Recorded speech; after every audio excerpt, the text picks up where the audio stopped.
Bonjour à tous. Aujourd'hui, je suis avec Aurélia Thésée, chargée de mission à Initiative Agglomération Sophia Antipolis. Aurélia, bonjour. Bonjour Xavier, bonjour à tous. Alors, est-ce que tu peux nous expliquer ce qu'est le réseau Initiative France? Le réseau Initiative France est un réseau national d'associations qui sont ancrées dans le territoire. En France, 207 associations sont implantées. Notre mission est de financer et d'accompagner les entreprises en leur octroyant des prêts d'honneur. Donc là, ta plateforme intervient sur quel secteur géographique? Alors, la plateforme intervient d'Antibes, on va dire, jusqu'à Gréolières, Coursegoule. Sinon, sur le département, nous sommes 4 associations, sur Menton, Nice, Grasse et Sophia Antipolis. Alors, à quel moment est-ce que vous accompagnez les futurs chefs d'entreprise? Au moment de leur recherche de financement en général, L'un de vos atouts principaux, c'est un prêt à taux zéro. Est-ce que tu peux nous en parler? le prêt à taux zéro, c'est un prêt sans caution ni garantie, c'est un prêt personnel.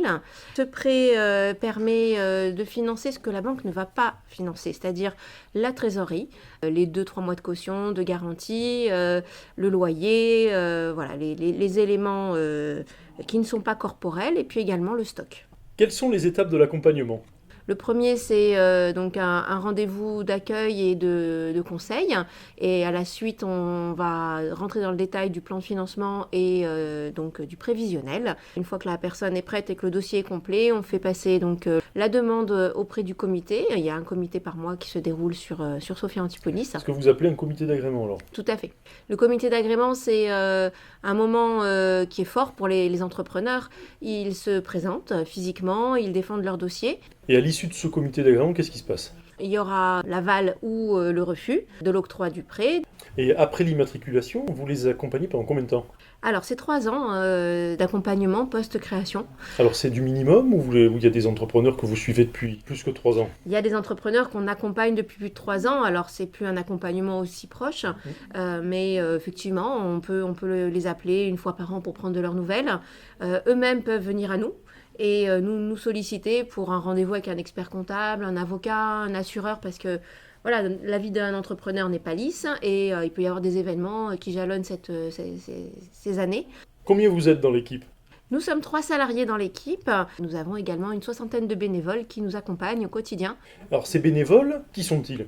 Ces bénévoles sont des experts comptables, des avocats, des assureurs, également des banquiers, mais on a aussi notamment pas mal de chefs d'entreprise qui sont présents sur la CASA. Nous avons des experts dans le domaine du développement commercial, du numérique. On essaye de s'entourer d'experts dans chaque domaine pour aider les entrepreneurs.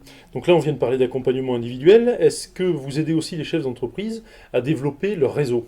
Oui, tout à fait. On fait des événements qui sont collectifs, qui permettent à nos chefs d'entreprise de se rencontrer, de se connaître sur la CASA. Nous proposons des ateliers sur des thématiques type ressources humaines, comment bien recruter, sur du développement commercial, comment bien se faire connaître sur les réseaux sociaux. Mais on organise également des événements plus ludiques, un peu plus fun, qui permettent de mettre en lien et d'apprendre à se connaître différemment entre chefs d'entreprise. Est-ce qu'il y a une chef d'entreprise ou un chef d'entreprise qui t'a plus marqué que les autres? Oui, tout à fait. J'ai rencontré il y a quelques mois de ça une jeune femme qui avait un projet de création d'entreprise dans l'esthétique, Inès. Elle s'est installée sur Antibes aujourd'hui. La banque nous l'a orientée parce qu'elle avait un besoin de renforcer ses capitaux. Donc on a fait l'accompagnement en amont, le comité. Elle a obtenu l'accord de notre part et puis ensuite ça lui a permis de déclencher le prêt auprès de la banque. C'est votre prêt d'honneur qui a permis à la banque de financer du coup. Tout à fait. Elle était un peu juste en apport, comme je venais de le dire, et donc ça lui a permis de renforcer cette partie-là, d'arriver avec de l'argent pour pouvoir apporter réellement ce que la banque demandait, ces fameux 30% d'apport. Bah écoute, merci beaucoup pour toutes ces précisions et à bientôt.